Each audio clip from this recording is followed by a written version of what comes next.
What do you do if even that suggested bid is not giving any impressions? That's not abnormal, unfortunately. It's not abnormal to not get impressions. And so what I would say is that raise your bids, test raising bids. A couple of reasons why this could happen as well is you might have that particular search being triggered through another one and somewhere else in your ad structure for that product. So that could be another reason why. So if, for example, if that keyword is performing in, say, a phrase match and you go and you launch an exact match, it might take a while for that impressions to start shifting over to the exact match, which is fine and expected. Okay, so you can test that. I would honestly just test like increasing the bids here. Oftentimes, even if you're using the suggested bid, that doesn't necessarily mean that's a high enough or aggressive enough bid. The suggested bids are a good start, but you always need to optimize from there. There are other ways to do it, right? So anything that is going to increase your conversion rates will increase your ranking. Anything that increases the amount of orders that you're getting through that specific search will increase your ranking. That's why a lot of times sellers will do these things in tandem, like, say, testing coupons, potentially testing lower price point if you have the margins enough to be able to do that. If there's any sort of listing optimization that you've been putting off for a while. I also just today filmed, so expect it out within the next week or so, filmed a video on how to analyze your conversion rates versus your competition. There's some stuff going over the search query performance reports, how to use those to analyze. So if you're brand registered, I would keep a lookout on the YouTube channel. That's going to be helpful as far as like analyzing how is your conversion rate versus your competition. Best combination of map types for branded, generic, and competitor keyword targets. Yeah, I'm still a huge fan of using all the above. So we use exact match, phrase match, and broad match for pretty much all targets across the board. And now it does somewhat vary depending on the account budget and then what stage we're in, because you notice when I was talking about product launches, I recommended launching specifically an exact match and sticking to that for a while. So I do think that that is applicable. What I would say is that the more aggressive you want to target something, the more specific your match type should be.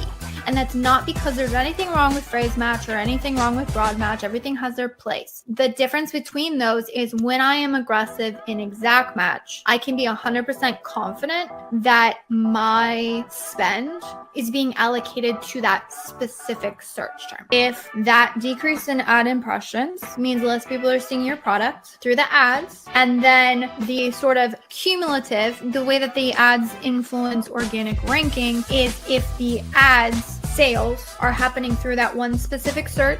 That's why I talk about if you're going aggressive, go an exact match so you can influence the sales velocity through that one specific search. If both the organic and the advertising combined make a greater sales velocity on that one shopper search, then you will climb up in rankings. And that is exactly and precisely the reason why a lot of people will push their advertising, they'll see their organic ranking climb, and then they'll say, oh, this is unprofitable, and they'll cut their ads, and then their ranking decreases. And they're like, what gives? It's because those ad sales through that shopper search were adding to the cumulative or total sales that you were getting through that one shopper search. And without those additional ad sales, you do not have enough sales velocity to be able to push past your competitors. Business reports will tell you the sales that happen the day that that transaction is enacted. So if I go into, if I go to Amazon as a shopper right now, I want to purchase a product, bang, done, add to cart, ship it to me. That transaction is going to show up in that seller's business report as the day that I bought the product. However, if they go into their accounting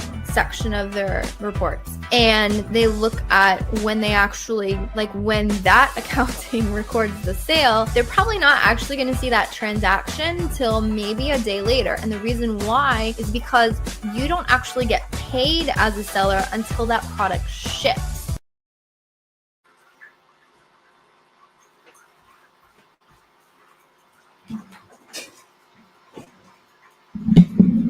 And hello, and welcome everyone to another Ask Junglr Live. This is my little corner of the internet.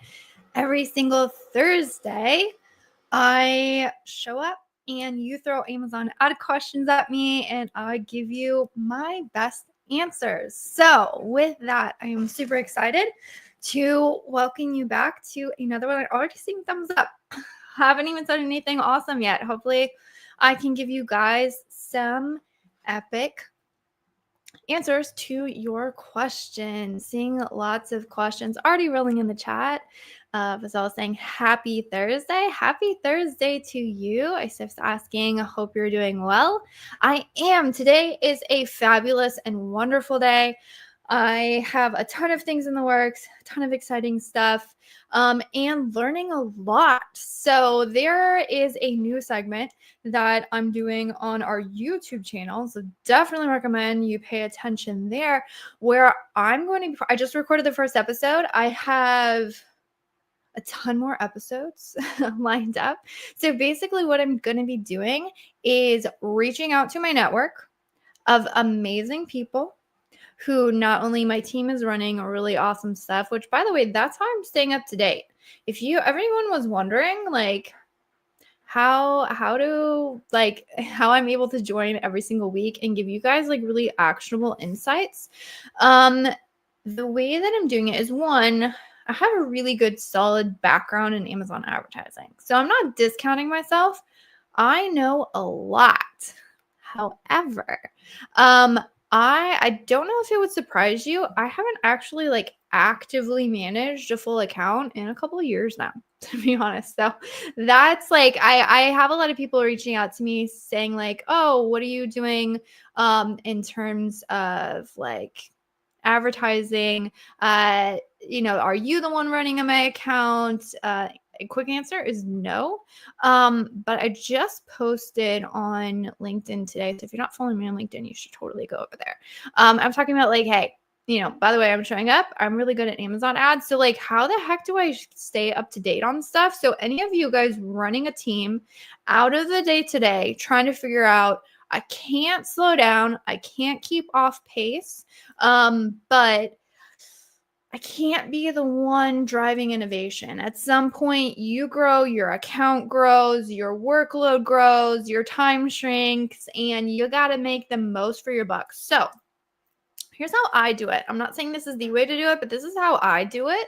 I have these 3 skills. So one, I know how to read data, which is really important, especially in my industry. But the second thing, and really where that comes into play, is I know how to read data, but I know how to ask. I'm okay with asking stupid questions or basic sounding questions. And then what I do is I have really amazing people I can learn from. So basically how it works is every single week, I go over with the team, every single one of our accounts, and say like, hey, how's this doing? Just making sure that everything's on track. When I see something that works, again, because I can read data, I will say, oh my gosh, that sounds amazing. That looks amazing. How do you do that? And then basically what I do is I'm the one asking, like, I'm not afraid of looking like an idiot and asking the stupid questions about like, why did you test that? What date ranges are you looking at? How did you decide when to adjust this? Because what I found actually doesn't work, and maybe it's just because I'm not as great of a leader as I think, is I used to say, hey, tell me what's going on. Tell me something you're doing that's amazing, and then write it down and help the team. Well, what I found is there was people who were doing amazing things. We were testing amazing strategies. Everybody's innovating in their own little corners of the world in their accounts. And it's really difficult for your team to like be the ones to have to drag it out. So what I found is really important in terms of like either team leads or myself or somebody on the team pointing something out to somebody, acknowledging them, saying, oh my gosh, this is amazing. How did you do that? And then being the one to ask the questions. Because this is the other thing that I found is that someone will have an amazing strategy and you just automatically know A to Z of how to execute. So oftentimes when you are the one typing it out, you are not fully communicating the A to Z of the strategy because there's a lot of stuff that you know intuitively that you don't realize is a necessary piece of information. So you need that middleman, that person which honestly could be ChatGPT. That's a hack. If you're trying to like get something out of your brain, say like, hey, ask me all the questions, deep dive, from this perspective of somebody who doesn't know this strategy, like ask me all the questions. You'll be surprised how many things you gloss over. But that's really where this like innovation and my constant updates and learnings come from, is tapping into my network, tapping into my team, saying, oh my gosh, how are you doing this? Let me be the person to ask the questions to figure it out. And then let me take that an extra step and make sure that we're sharing it all and promoting it across the team. And that is how, like, there's a lot of stuff that I've learned recently. So FYI, sponsored product related targeting, providing your listing and your SEO is dialed in, is crushing it right now.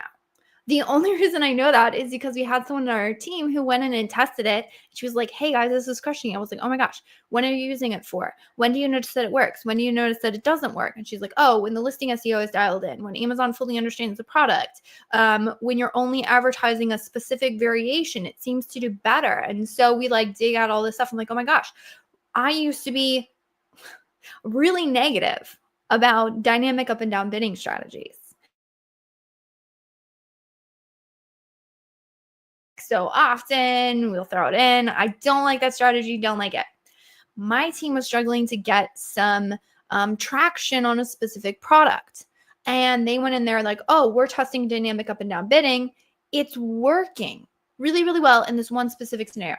Fantastic. So this is my gift to you. Again, my little corner of the internet, to show up and try and do the same for you. So I know that was a very long intro. I just want to give a pro tip to anyone who's like trying to work into a team lead position, maybe leading a team, maybe you have a team that's doing your ads internally. I have personally found that to be a fantastic strategy, is just asking questions and allowing someone else to be like the shining light of innovation. Which again, I know I'm not done. I know my way around an ad account. I'm keeping myself up to date. I'm still looking in ad accounts. I'm still piecing through stuff. So I don't have a huge learning curve, but again, I'm not actively managing the day-to-day anymore. And that's how I personally keep myself up to date. And that's how we're building our team. Is I have a killer team. I have people who are honestly 10 times smarter than me. The strategies they're coming up with are genius, let me tell you. And so that's what I do out here every single Thursday. I come here and we are an open book. We sell the execution. We don't hold strategy sacred, meaning I'm not going to hold it close to the chest. If I find something amazing, I'm going to tell you. And so that's what I'm going to be doing today. All right. Marco says, hello. Let me, with that, start answering your Amazon ad questions. So FYI, the way that this works, anywhere you're listening in on, drop an Amazon ad question into the chat. I'll pull it up on screen. We'll get an answer for you. We'll help you improve your ad account today. And then if you're watching the replay, we welcome you as well. We hope you found value. All right. Ace of saying, we're getting a lot of clicks on our PPC campaigns, but the conversion rate is low. We're optimizing our listing, but where should we focus to improve conversions? Also, we're seeing organic sales, but PPC sales are not converting as well. What can be the possible reason for that? All right. So, gosh. No. All right. Give me a sec.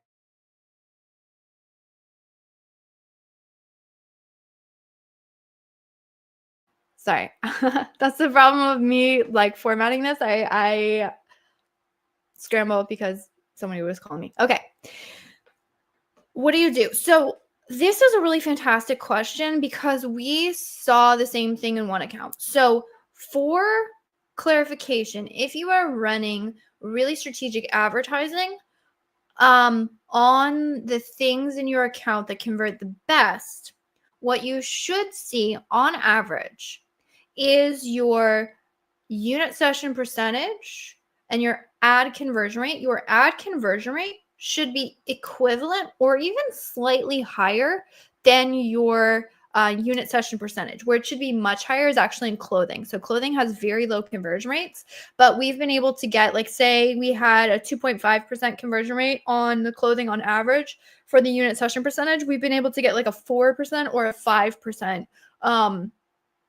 ad conversion rate because we had the ads so dialed in. So what this probably means is that you are targeting keywords that don't convert as well for your product.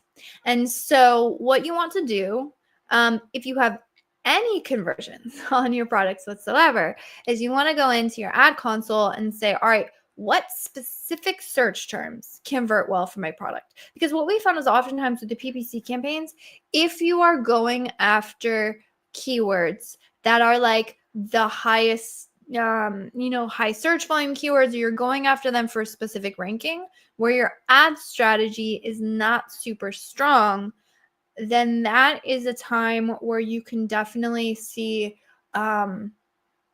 that like you'll end up in this scenario. So oftentimes what happens is when you really look at where you are converting or where you are ranking, it's like the long tail variations or like a lot of those lower volume keywords that you might not necessarily go for afterwards. So it sounds like you're optimizing your listing, which is fantastic. You're asking about where you focus in on for conversions. Your images.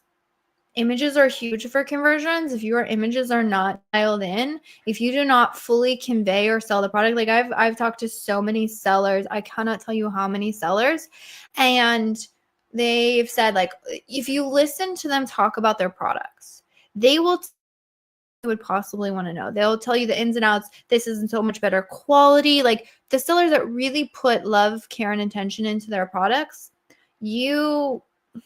unfortunately, a lot of times what happens is that love, care, and attention that they have put into the products is not adequately conveyed.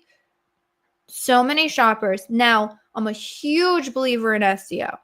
Okay. We've been running some tactics. Like we had one brand we were struggling to get any traction on. All we did, like, honestly, we should be redoing listings and stuff, but all we did was redid the SEO, and all of a sudden the product like absolutely shot up. So can SEO help? Can listing copy help? Absolutely. But if you want to talk conversion rates, the biggest bang for your buck you're going to get is always going to be in those images. So that's where you put your money in. If you're shuffling to get click-through rates to the listing, then your main image is going to give you the biggest bang for your buck. And if you haven't had any ad conversion rates, any PPC conversion rates, one thing that you can do is go into your search query performance reports if you're brand registered, and then say, okay, where do I have higher conversion rates than the category averages? And then that's where you dial in your PPC. Because again, if we're talking ranking, one of the things you really got to dial in is where am I converting the best? Because conversions and order velocity are huge when it comes to ranking. All right, when using search query performance for apparel products in ASIN view, which ASINs do you pick when the ASINs are size variations? Say large has the most sales, but what if there is a close second? Say medium, is that not relevant? That is a fantastic question. So there's two ways that you can do this. One, we would look at the top sellers. If there's like one major breakout seller, then I would look at that top seller. Or if there's a close second, you can look at both of them. The other thing you can do, now it's a little bit harder. However, there is a plugin that is insanely helpful for this. And let me see if I can find it for you. It's called Seller Utilities. Let's see if I can like pull this up in the store, but there is a plugin that makes this a little bit easier. And so one thing that you can do is that you could actually download and combine the data for all of those products, or maybe all of the top products on that listing, because that is one of like the hard things in clothing especially, but like in any other I can't type and find the plugin. Okay, I want to find this for you. All right, let me pull this up right here. If you go here, so this is the plugin that I highly recommend. So this is Seller Utilities. It's completely free. It's got other things other than just like search query performance. So I would 100% recommend.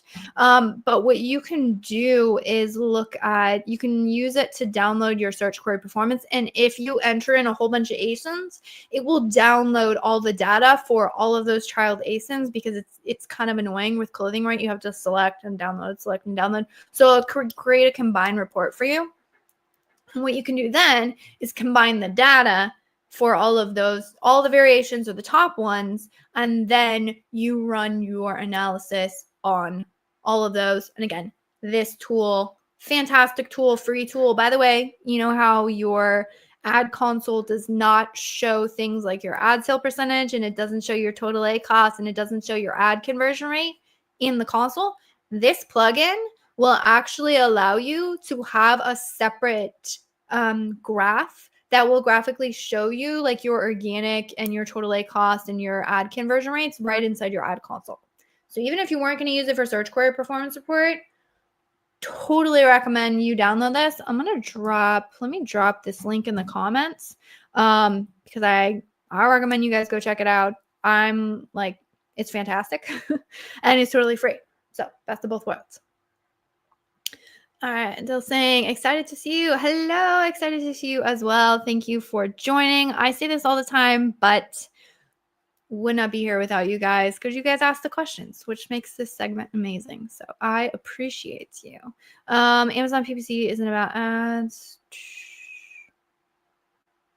I'll be honest, this seems like a ChatGPT comment. Not really a question. If you got a question, drop it. All right.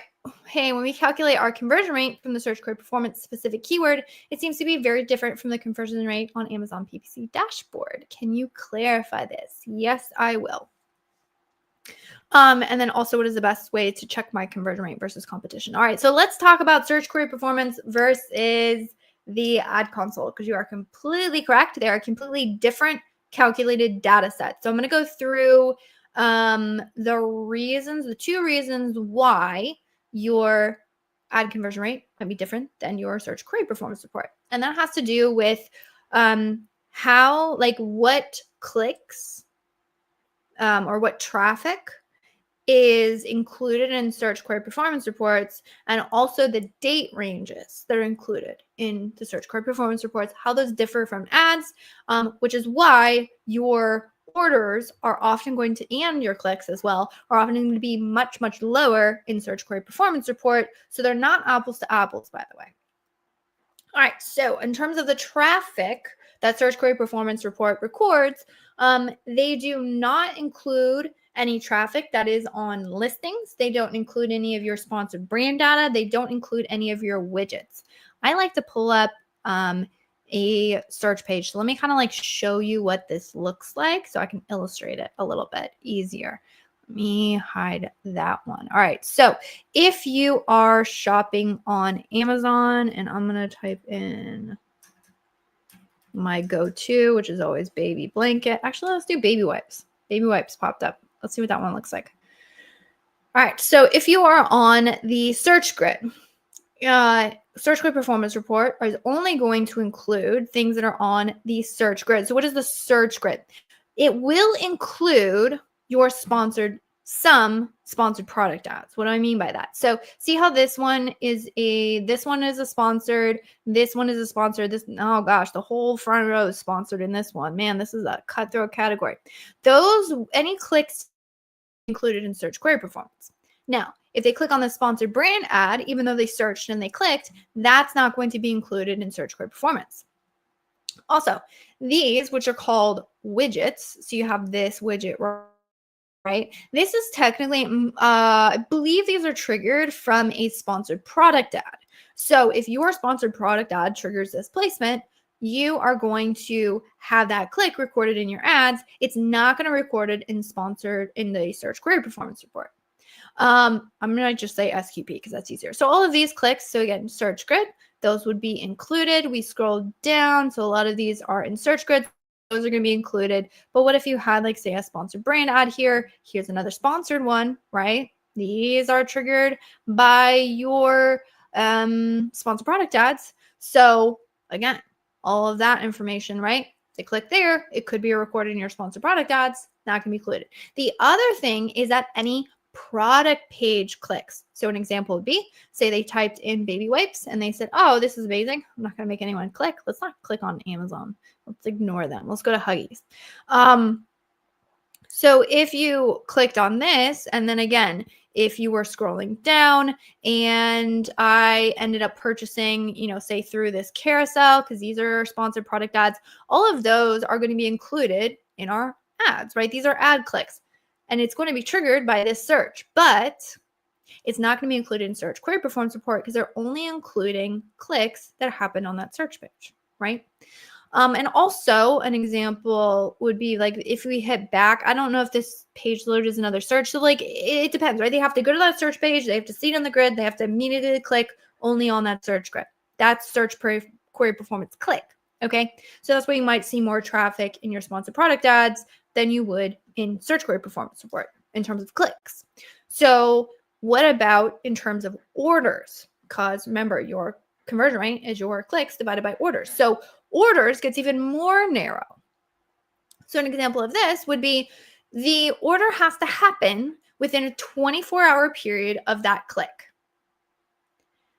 Meaning they have to immediately click and they have to immediately purchase. Well, I don't know about you, is I'm notorious for going in and like adding a bunch of stuff to my cart and then going back and reevaluating it or changing something or then going on to purchase it later.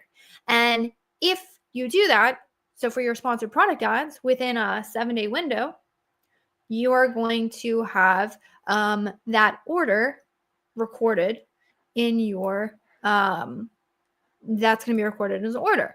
So not only do we completely eliminate all of the orders and all of the clicks, because remember, clicks and orders are going to be eliminated when somebody, say, clicks on a product page, clicks on a widget, and then goes to purchase. All those clicks and orders are going to be eliminated, but also all the orders that you might have outside of the 24, like what if it's only 48 hours or something like that, right? Then those are not going to be recorded either. And so that is the reason why you might see like one differ from the other. So how we would look at, so Keith is asking, this is another fantastic follow-up question, is all right, so what's the best way to check your conversion rate versus the competition? I still like search query performance reports for this. So what I always say is when you have two data sets that are different, so your first question about like sponsored product ads versus search query performance, what's the difference here, right? I like to either evaluate the data within the same report if I'm able to, or if I'm comparing it, I just want to know how can I cross-reference these without being disingenuous because it's not apples to apples. So here's how I do it. I would still like to see the search query performance reports to look at conversion rates, but what you're going to do is you're going to calculate your conversion rate inside of search query performance versus the average conversion rate on that shopper search query. So we're still comparing apples to apples. We're still comparing the same clicks to the same orders, again, that are lower because we just went over the data differences. But I know it's an apples to apples comparison. And here I just want to say, where do I have a competitive advantage? Where does my conversion rate get better than my, like the average on the search query? And then if I was going to take that into my ads and adjust for my ads, well, then I would say, okay, so let me then put more ad dollars behind it. So I'm using search query performance report to verify where I have a strategic advantage. And then I'm taking that and small piece of information into my ad structure and saying, okay, can I push ads and see better ranking here? Right. So that's where I'm using one to inform the other. But it doesn't, you don't have to worry about that the data sets don't quite line up because we're not, say, cross-analyzing data there, if that makes sense. All right, but that was a fantastic question. I really appreciate that. All right, let's go on to the next one. Ooh, I like this one. Elizabeth, how are you doing? Well, I'm doing very, very well. Question, what is important factors should we keep in mind while doing Amazon audits? Fantastic question. I would say a couple things. So one, this is the one that everybody skips, by the way. Everybody skips this. I promise you, I could go into any ad account anywhere. Don't care how amazing the ad manager is. I'm completely blind with no understanding of what's going on. And I could probably find something that I would say is broken or needs fixing. I can guarantee you that's not going to be helpful. What you need to get first and foremost from the person who owns the brand, you absolutely must get their goals.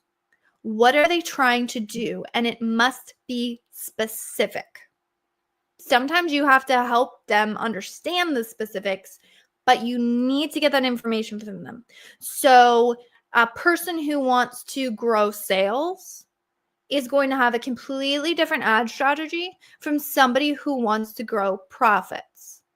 Completely juxtaposition, absolute polar opposites on the extreme levels. You must understand that thoroughly. You must understand where they are and where they want to go. And then it's your job to audit the account to then build the ad strategy that will bridge the gap between where they are and where they want to go. And if you don't understand where they want to go, you are doing a massive disservice to the brand.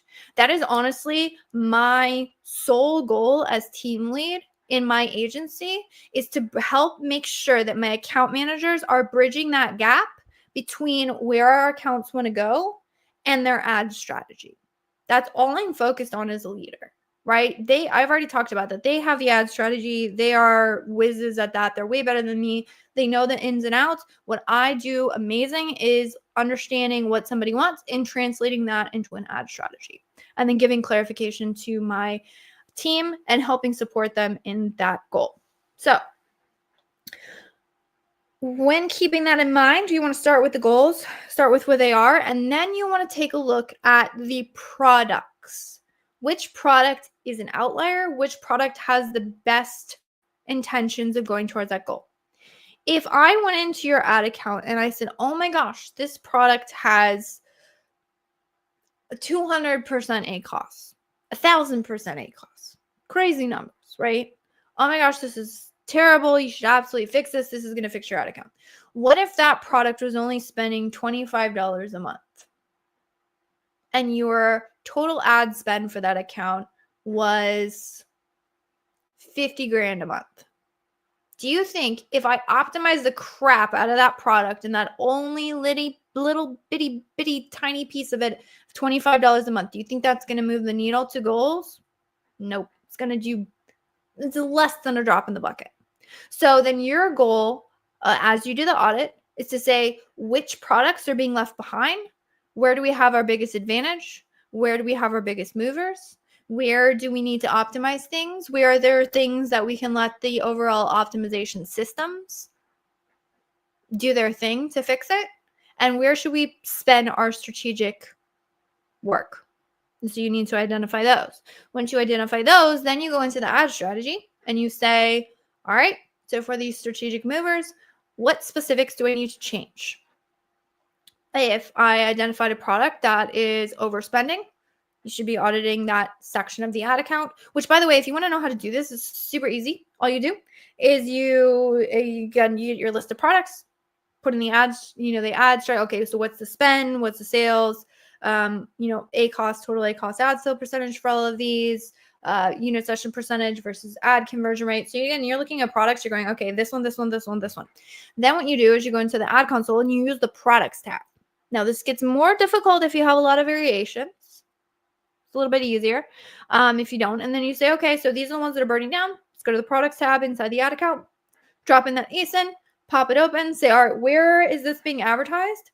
And where is there inefficiency? So if I'm looking to generate, get it lower total ACOS, more efficiency, lower ACOS, more efficiency. So then I go in there and say, okay, where are we spending the most? What is the efficiency of this? Where do we get more efficient? All right, earmark all those things, fix this, right?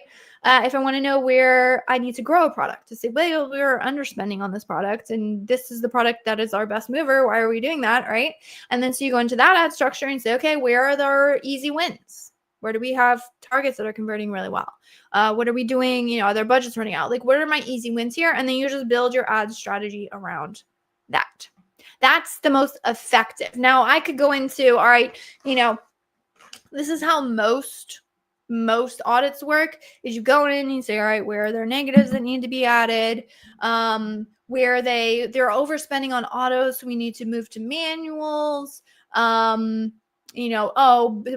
match is working better than this, blah, blah, blah. Like, again, just kind of like overview of like strictly ads, nothing else. That's where you get into trouble though, because that stuff could move the needle and might not move the needle. So your job, if you want to do a really ninja ad audit, is gonna be like, where do we move the needle the quickest?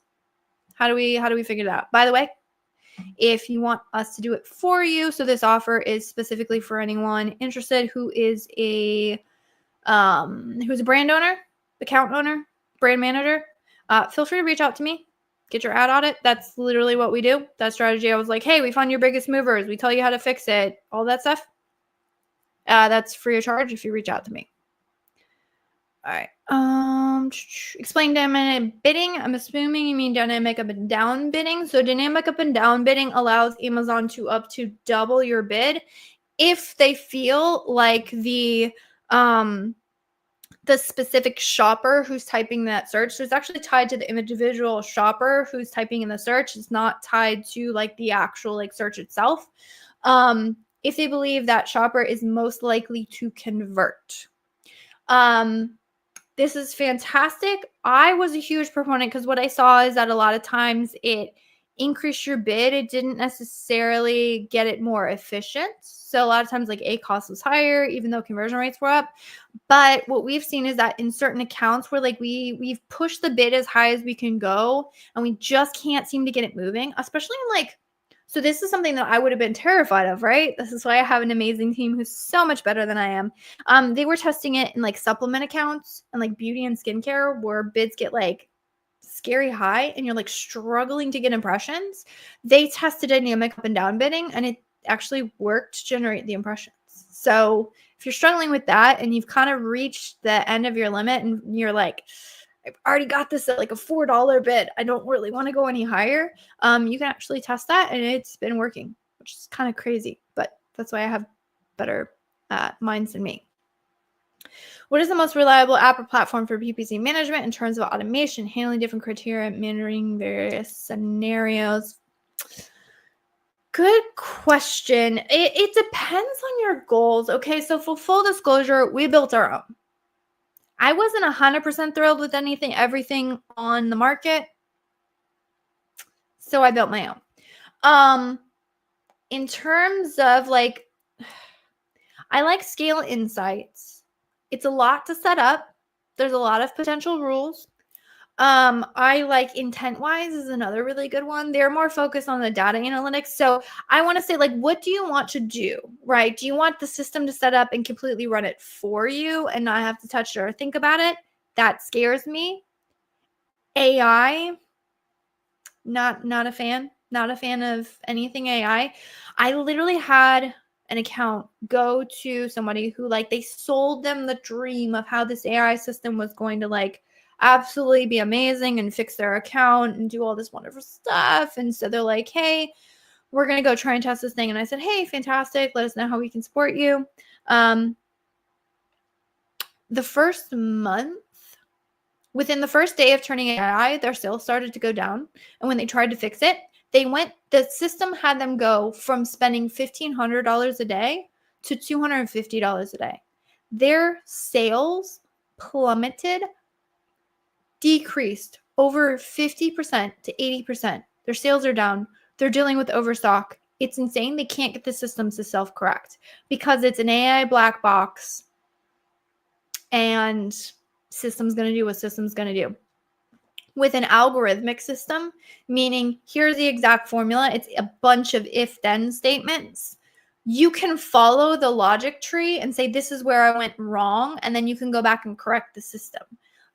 With AI, you can't do that. It's whoever's trained the AI model, and the AI model, it goes loops and makes connections, which is fantastic. Don't get me wrong, I love AI. I've seen too many accounts wrecked from AI bid strategies. I got some great friends doing great AI things and I love you. Bids are not where it's at. So I'm a huge fan of algorithmic. Now, IntentWise does have an AI system, but they have a really good algorithmic system. IntentWise is the one, no, Scale Insights. Scale Insights is one if you want to build like your own very, very, very, very, very custom logic tree, which they're doing fantastic things. It's a lot to set up your own logic tree. Ad Labs is another breakout one. They're pretty transparent with their algorithm. It's a little bit more done for you in the algorithm, but that one's good. If you wanted a bit more set it and forget it, Ad Badger is fantastic. Good friends of mine as well. Ad Badger is a little bit more out of the box algorithm. If you want that, again, I'm a girly who I love all the control, which is why I built my own. So I would say any system you're going into, thoroughly understand the system. And the most important thing is to make sure if you've been getting results, managing your ads in a certain way, you need to make sure that the algorithm will replicate or will jive with your system of management. If it doesn't jive with it, so an example, if it's like going off and adding a ton of negatives and you don't add a ton of negatives, you only add negatives for poor performance, you don't like negate in the original campaign, that system that does that is not going to work for you because that's not how you've been getting the results. So make sure you like vet systems very carefully. If I have a product with 6 color variations, should I concentrate my budget and ad spend on the best selling variation or distribute it evenly across all 6? Concentrate on the one that works. The one that performs the best. And I would say even more specific than that, the one that performs the best in ads, because the one that performs the best in ads 8 times out of 10 is going to be the one that is best performing when you look at and evaluate your business reports, but it's not always going to be. So look at what is the best in terms of your advertising and then focus in on that.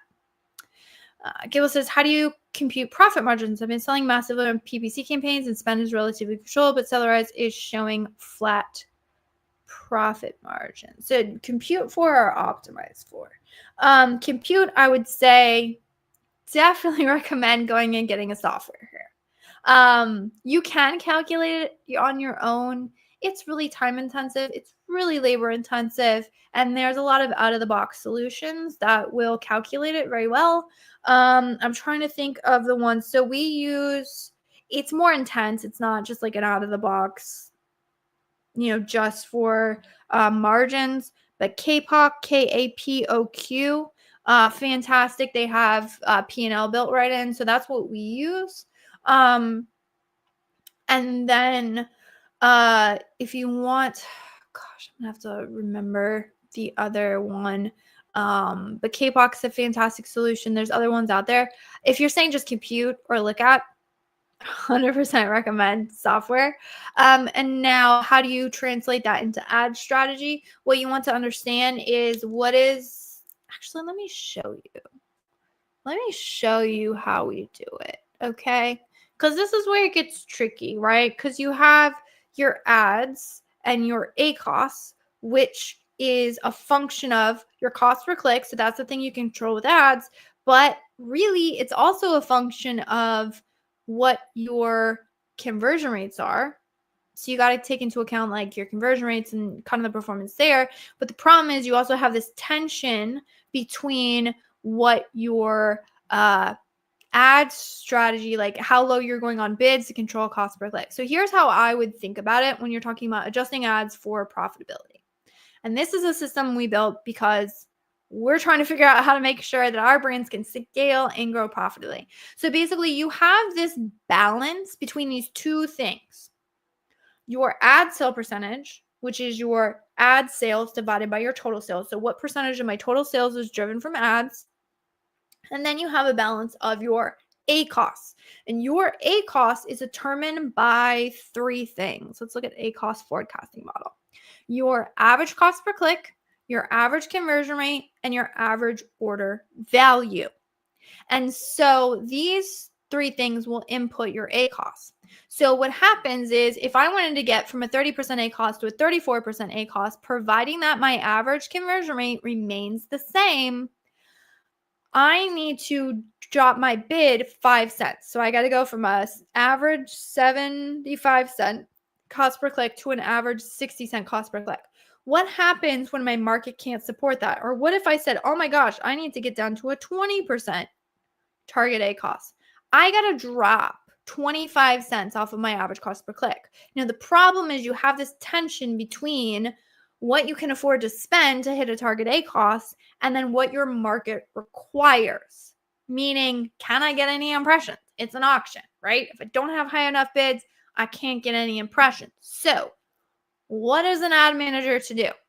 There's another thing you can control, which is your ad sale percentage. So, in this scenario, we might be saying, I need to generate profit, so therefore I must control this ACoS.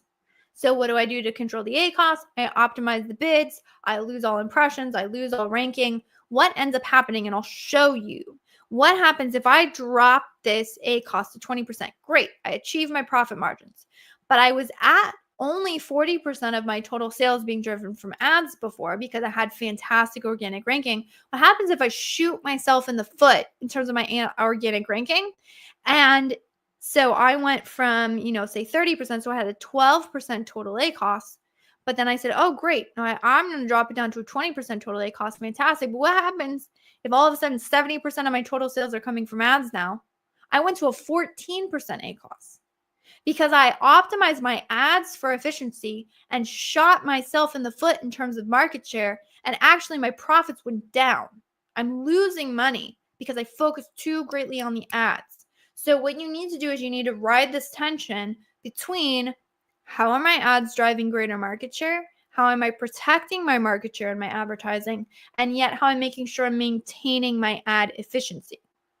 Because the trick is that if you take your ACoS and you take your ad sale percentage and you multiply those two numbers, that will result in your total ACoS. You can use that as a forecasting model to say, okay, if I want this, if I need to maintain, let's say we go back to our forecasting model. Let's see if we say, really to gain traction, I need to get an 80% cost per click.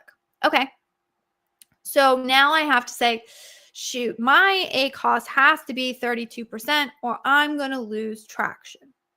So then your question is, all right, but my total ACoS goals, I really can't make any money if I'm not below an 11%. Okay, so your target ad sale percentage is 34. To make an 11% total ACoS, I need a 34 and change to do this. So if I make sure that this ACoS is driving greater share, again, if I can hit this benchmark, then I can achieve the target ACoS. So it's a game of checks and balances there. And the thing that makes it all get better, if you're struggling and you're like, the market is this and the cost per click, and I just can't achieve this, you need to focus in on your conversion rate. Because here's where it gets different, right? If I say, gosh, man, the market's even growing even more, I need to get an 85% cost per click. Now I'm up to 34%. It's a market difference. It's not anything I'm doing wrong. It's a market difference. Well, what if I popped my average conversion rate up to 15? Now I'm at a 22, right? So it's balancing all of these numbers and saying that is why conversion rate, if you only focus on ads and you're not focused in on your listing improvement, your ads, there's only going to be so much you can do before you hit a wall and you can't get past it. And that's actually why I'm really excited to say we're going to be partnering with John Aspinall. Don't know if you know him. He's a phenomenal retail expert, specifically for Amazon. And we're going to be partnering to fix this for our clients. Because the one thing is we're driving traffic in the best way possible. I mean, you hear me talk every single week, right? I can talk ads, I can talk traffic, I can talk strategy, I can tell you how to fix it, I can tell you what the numbers need to be. But a lot of times, if you're butting up against a conversion rate issue, you're not going to be able to move past it. What would be the best strategy to rank the high ticket products in the competitive market where they're high cost per clicks on exact match keywords? All right, so I'm going to give you a couple tips here. Really, it's about conversion rates.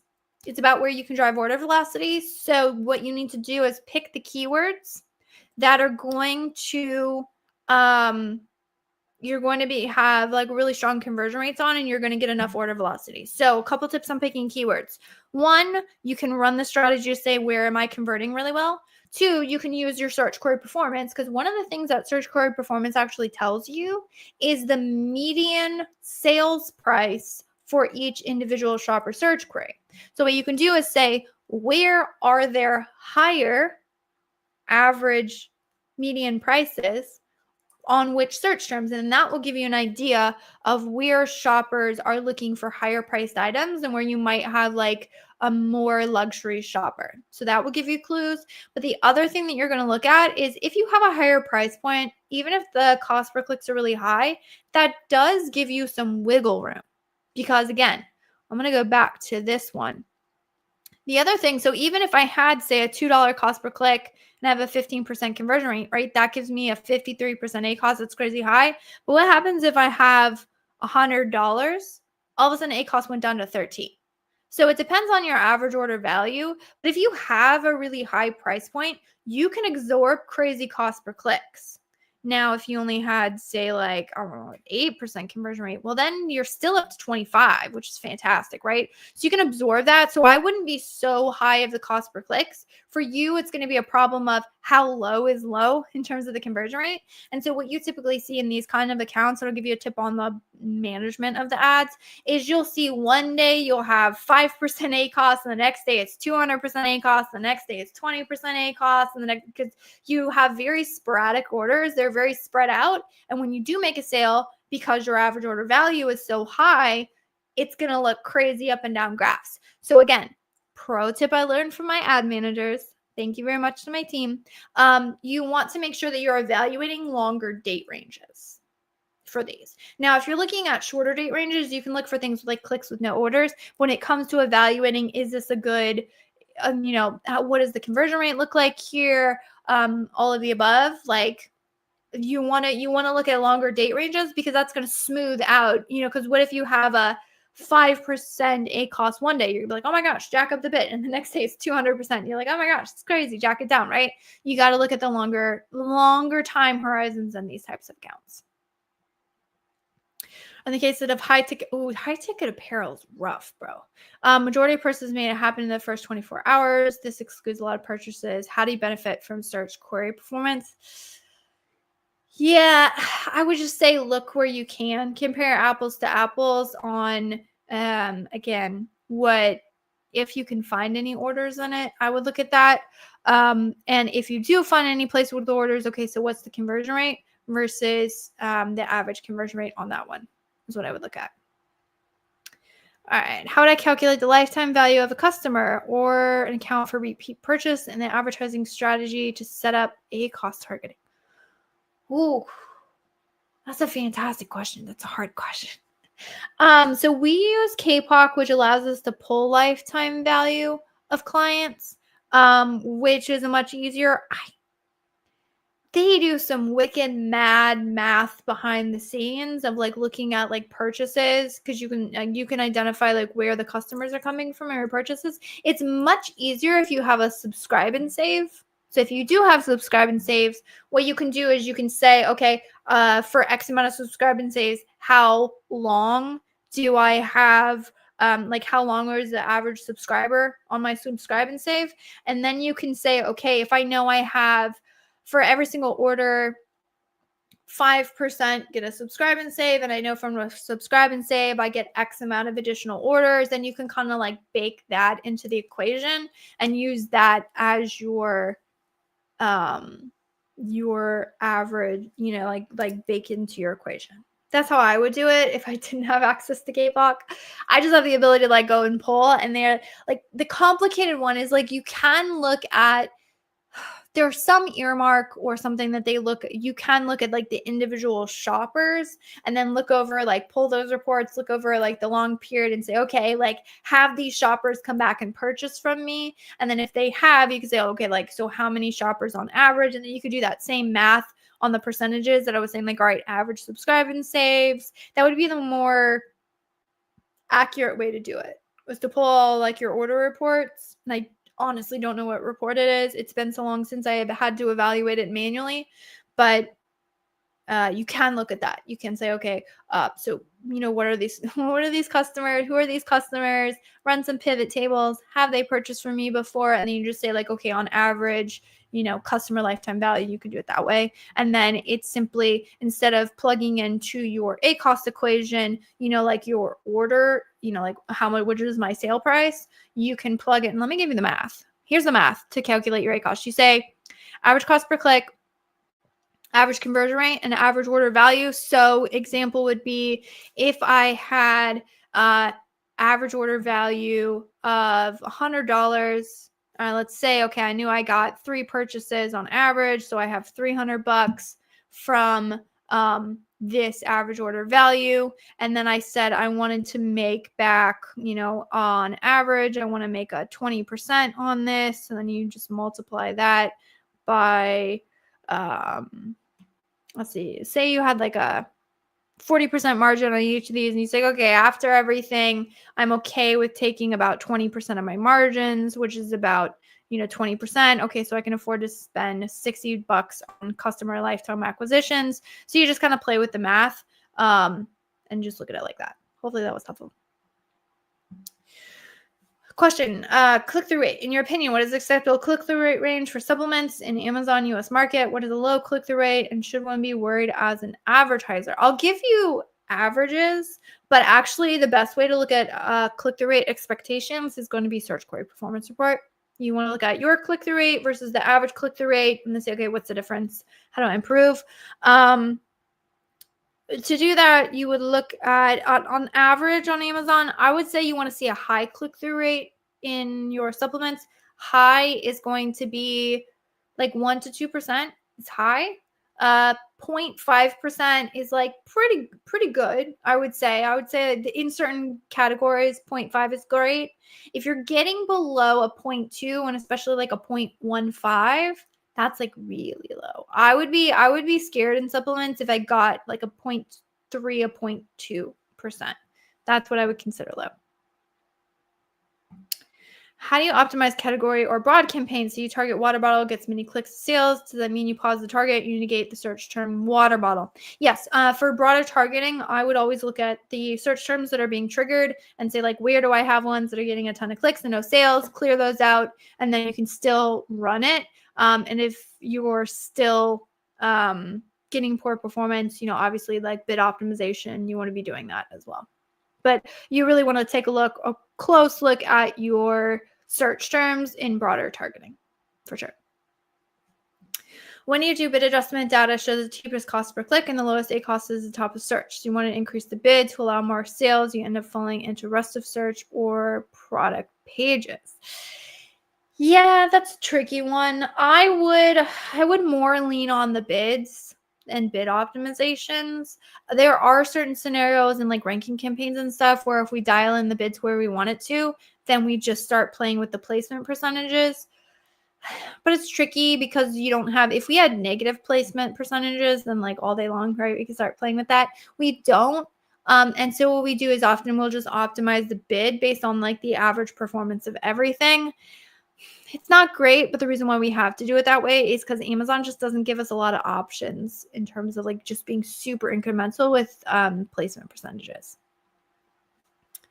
What time frame do you think is best to consider when optimizing ads? So when optimizing your bids, we like to look at a 14-day window.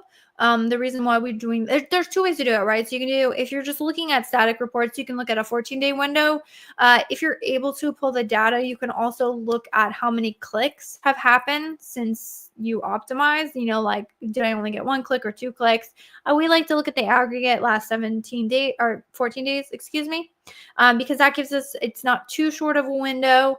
That says, okay, this is what's immediately happening, but it does give us a long enough window.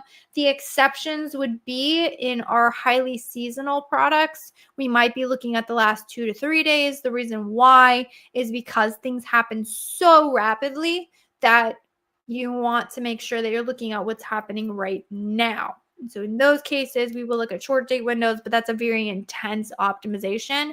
Anything with heavy seasonality, you have intense, very micro aggressive optimizations that need to happen. So your state ranges get a lot shorter. Now, the other thing that I don't like is if you're only ever looking at a 14-day window, oftentimes things with clicks with no sales or things with like very low click values, you won't catch those because they're only getting 1 or 2 clicks, across a long period of time. In that case, what I would recommend doing is looking at, like 30, 60, 90 days. And all you're doing, you're not looking for bid optimizations at that point. You mean to like optimize up. Oh, this is working phenomenal, right? Increase because it might not be working in a narrow window. But what you can look at is where am I getting a ton of clicks and no sales, or where have I got a lot of clicks and like only 1 to 2 orders and have like insanely high A costs. So you're looking for like those slow bleeders. I like longer date ranges for that. So we look at multiple date ranges when we adjust bids. Great question, Keith. Can you clarify the difference between fixed and dynamic down only bids, which is preferred?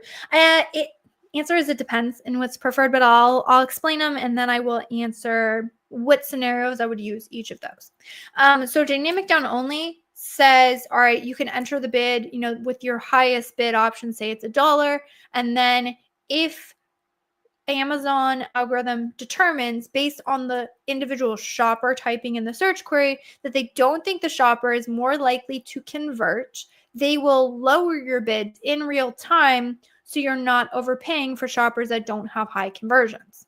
What this does is oftentimes it gets you more efficient clicks and you have, again, it tends to perform better from like an ad spend perspective, but you are sacrificing impressions. Now it's still an ad auction, but again, you're just entering with a lower bid, so it can go all the way from your bid of $1 all the way down to 0 and completely take you out of certain auctions.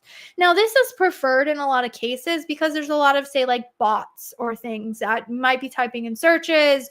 And again, if they're saying, okay, based on our understanding of this individual shopper and how they've been searching, we don't think it's likely to convert, so let's just opt them out of the ad auction so they don't have to spend their money. Fantastic. This is typically the most preferred ad strategy because it kind of tends to work the best across the board. Now, what fixed bids does is say that dollar, you won't always pay $1 cost per click because there's your bid, which is what you're willing to pay, and then there's your click, what you actually pay. And what you actually pay, or your cost per click, is determined by the ad auction and that specific cost for that specific placement on the page. It's honestly insane how many calculations go into the bid auction in like a fraction of a second in that page load. It's kind of crazy. So what a fixed bid said is, I don't care who the shopper is. I don't care what, I don't care about anything. Every single ad auction, regardless Amazon algorithm, if you think I'm going to convert or you don't think I'm going to convert, I always want to bid $1. And then if that, say placement ends up being that bid of, 58 cents, you pay 1 penny more than the next highest bidder. So, okay, 59 cents. I pay 59 cents, even though my bid's $1. So fixed bids, there is some misunderstanding where everyone thinks like, oh, every single one of my clicks that I'm going to pay for is $1. That's not correct. It's just every single ad auction, you're going to be willing to pay $1. So in a case of a $1 bid, but dynamic down only bidding, I might enter one auction at $1, and then another auction I'll enter in at 58 cents, and then another auction I'll enter in at 75 cents. And that we don't have understanding of like the behind the scenes and what we're actually entering the auction with. We don't know. We just know that Amazon is adjusting for it in real time based on, again, the search behavior of that individual shopper, bot, whoever it is who's typing in the search. So when to use what? We like fixed bidding strategy if the goal is impressions. So oftentimes on our launch strategies, if we're struggling to gain impressions, if we just really need to push things and we don't want Amazon's algorithm to completely take us out of any of the auctions, we will opt for a fixed bidding strategy. So a lot of times this is our like ranking campaigns, or again, it's anything. Dynamic down only is really, it helps you gain a lot of efficiency, but again, you lose out on impressions for certain ad auctions. If your goal is impressions, we like fixed bids. Otherwise, dynamic down only works phenomenal.